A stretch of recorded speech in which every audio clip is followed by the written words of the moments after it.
In your car, listen to Newswatch 16 on WKRZ AM 1340. Proud to serve northeastern and central Pennsylvania. This is WNEP 16, the news station. Now, Nolan Johannes, Karen Harch, pilot Jack Rulin in Skycam 16, Chief Meteorologist Tom Clark, and Joe Zone on sports. This is Newswatch 16. Health officials in our area say there is a serious blood shortage here. But over 300 people rolled up their sleeves in Wilkes-Barre today to try to help out. The Center City Blood Council held a blood drive today. They expected to get 200 pints of blood, but instead they got over 300 pints. Even so, the Red Cross says it needs more blood. So if you want to help out, you can call the Red Cross. Of course, the Red Cross helps us out in a lot of ways, but Long Johns? As Newswatch 16's Jacqueline Carr reports, the Red Cross is making it a warmer winter for many, thanks to a heartwarming gift from a Schuylkill County company.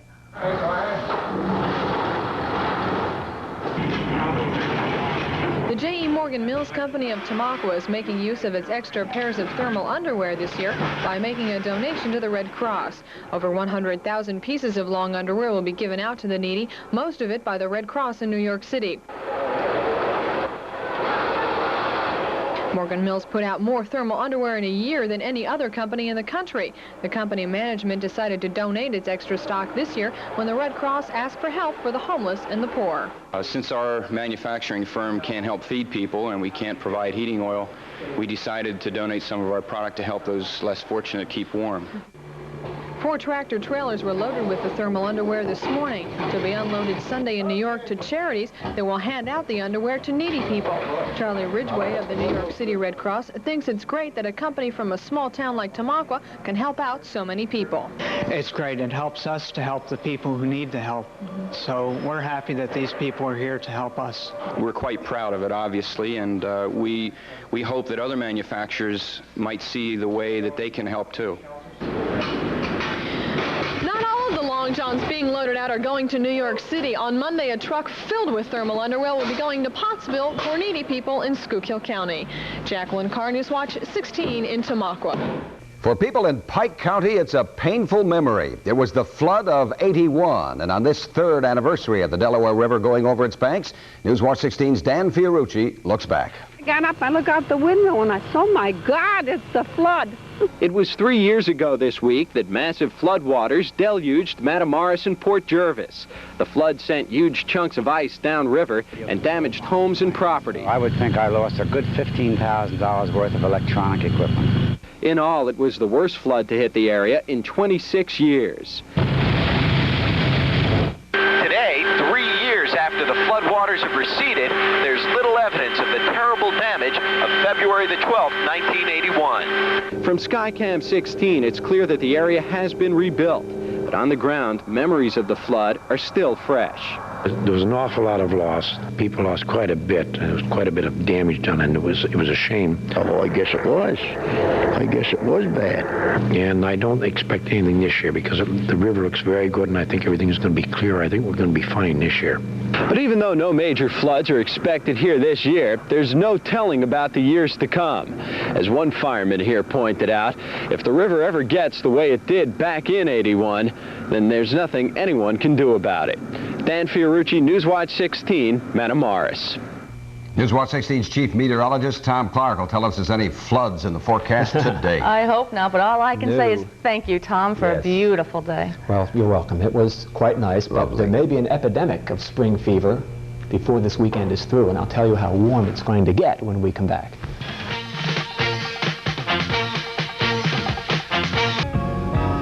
This week on Pennsylvania Outdoor Life, we'll talk to the Pennsylvania Game Commission to find out how their project is helping to feed hungry deer in our game lands. We'll also take a look at a deer study program that will show just how many deer are roaming around our areas. Plus, we'll visit a snowmobile drag race at Lake Wallenpaupack. It's all this week on Pennsylvania Outdoor Life at 7. Tomorrow on WNEP TV 16.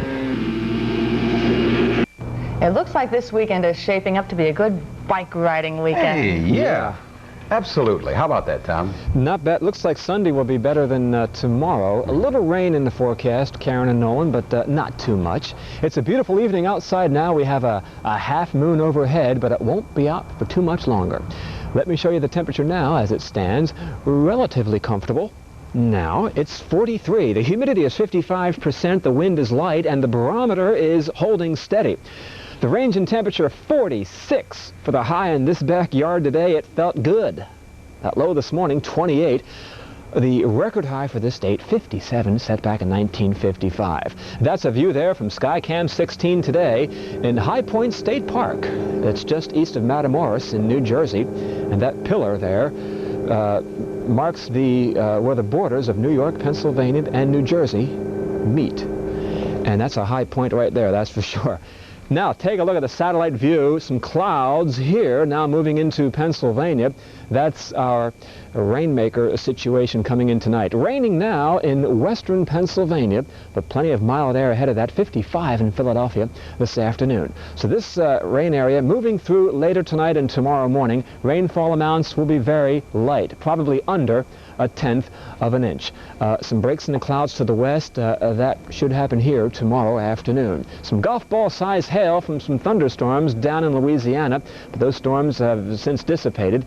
And for the shuttle landing tomorrow morning down at Cape Canaveral, well, these clouds will move out of the area. I expect skies to be mostly clear with a temperature of 55 degrees and the winds light. So the weather will not be a problem for the landing of the shuttle tomorrow morning. Storm, a snowstorm out in the Rocky Mountains, anywhere from 6 to 15 inches of snow from that storm system. That is moving east. It'll bring us more rain here Monday, but no cold air in sight. Temperatures all next week should average above normal, so things are looking pretty good. Here's the forecast for tonight. Some rain coming in later tonight from 11 o'clock or thereafter. It'll be a dry evening, though.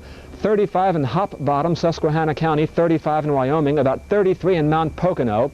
No chance for snow in the Pocono Mountains tonight. Rainfall light under 1/10 should not hurt the skiing conditions for the weekend. 35 in Mahanoy City, about 36 in Cogan Station, the low tonight. Now tomorrow, a dull start, gray, some fog, a little bit of light rain early in the morning, and then brighter in the afternoon. The sun will come out at times, and look at the temperatures. 47 Towanda in Scranton, 47 in Drums. Hello to Scott, watching from Drums tonight, a mild high.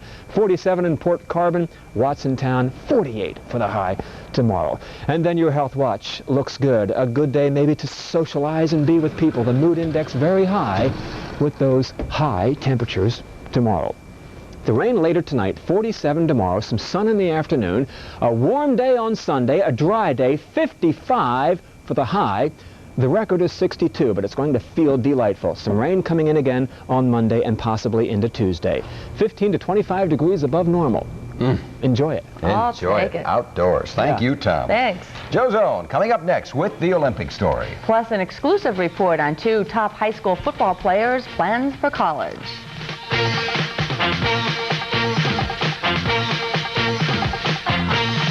A real close encounter. Tonight at 7. And weight of the deer.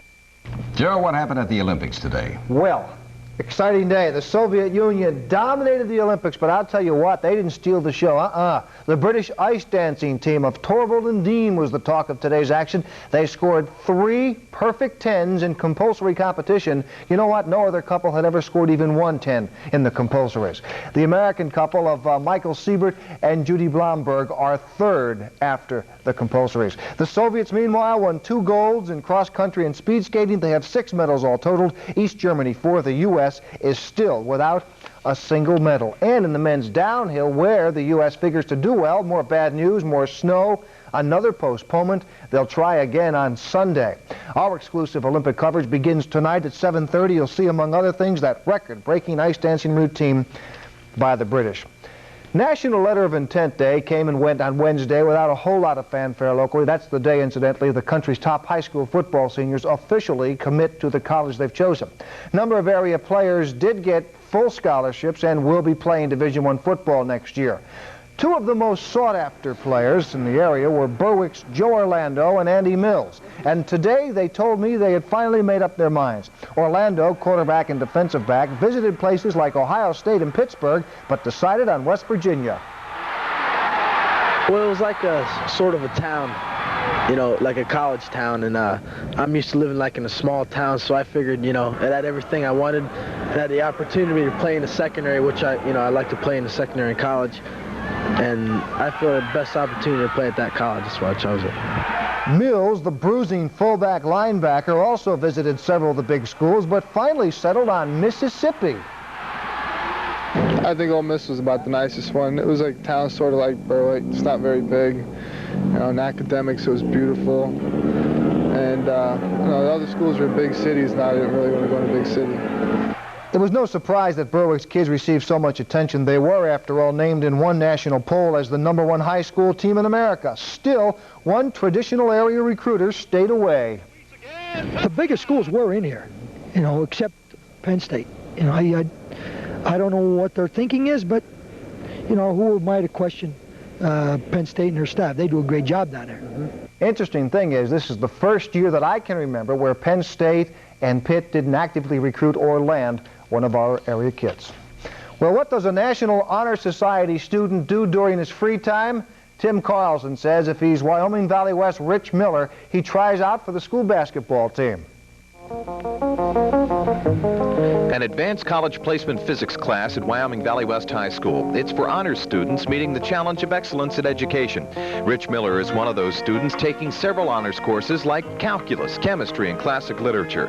Not the kind of workload for just any student. So now it's no secret that Rich is an exceptional student. But later in the day, he comes down here, throws the books in the locker, and then uses that exceptional intelligence to play basketball. It's not easy for Rich to do both, but he's able to get the most out of both of them. I keep them separated. I know studies are important, so I make sure I have enough time for that. And I think basketball is important because it relieves some pressure from school, and vice versa. Rich isn't a starter for the Spartans, averaging just 6 minutes a game, but that doesn't seem to hurt his outlook or performance. Rich is always there 100% mentally. We're not concerned as much as being a starter as a finisher. In so many of the ball games, Rich has been in there in the end when it's probably more important than to just start the basketball game. Rich's dedication to both academics and sports has paid off already through the respect of others. They understand that when he's out on the basketball floor, that he's all business, just like he is in the classroom, and they've accepted Rich for that. And the future payoffs look good for Rich, too. I'm going to go to Lehigh and hopefully get a degree in engineering and get a good job. And judging by the good job he's doing now, it would be hard to believe anything Rich does in the future will be less than excellent. Tim Karlson, Newswatch 16 Sports, in Plymouth. Needless to say, lots of basketball stuff tonight, plus Olympic coverage. Okay, we'll be waiting. Thanks, Joe. Newswatch 16 continues with Honoring the Best. It's the story of a man near retirement expanding his life experience.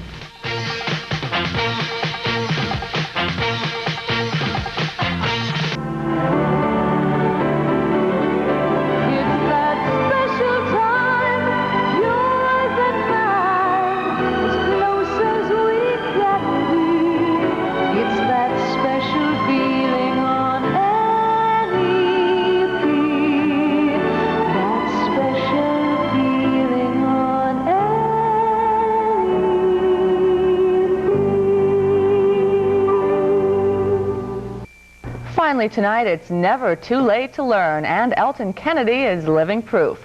The 62-year-old man who now lives in Lancaster County is one of 10 people in our state to be given an award for outstanding adult students in higher education. Kennedy began studying at the University of Scranton when he was 56. He and his wife wanted to wait for their 2 children to graduate from college before he went back to the books. Since Kennedy moved to the Lancaster area, he's finishing up on an accounting degree there, but when he graduates, he'll be a University of Scranton alumnus. Kennedy is an inspiration to his fellow students and an inspiration to us all. Congratulations. I don't think I'll go back to school, though. And that's our report for now. Be sure to join us tonight on the update when Newswatch 16's Jacqueline Carr will show us what you can do with 156,000 pairs of long johns. ABC's World News Tonight is next. Thank you for being with us. We'll see you on the update. Enjoy your evening.